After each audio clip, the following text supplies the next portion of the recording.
여러분, 안녕하세요. 재미코리아 한국어 교실입니다. 皆さん、韓国語の勉強、楽しく頑張っていますか？韓国語を学習していると、日本語に該当する単語が一つしかないのに対し、韓国語には該当する単語が複数ある場合がありますよね。しかし、その違いが曖昧だったりします。そこで今回は、日常会話でよく使う否定を意味するアニオ、アニエヨの違いについてご紹介いたします。韓国人ですか？한국 사람이에요? という質問に対して、アニオもしくは、アニエヨとどちらで答えても、いいえと否定する意味になりますが、どう違うのでしょうか？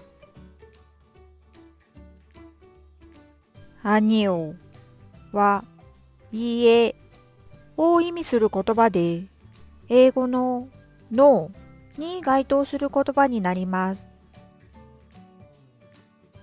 日常会話では、ニオの部分が縮約され、短くアニョという場合が多いです。友達に対して言う場合は、タメ語にあたるアニを使用します。タメ語になるので、タメ語で話しても失礼でない方と話す場合に使ってください。イエスにあたるイエねえに対してノーにあたる言葉はアニオ、アニョとなります。友達に対して使用するタメ語はに対してアニを使用します。一方、アニエヨは何々ではないを意味する言葉で、事実と異なる場合に使用します。そのため、先ほどの韓国人ですか？한국 사람이에요? という質問に対して、本来は韓国人ではありません。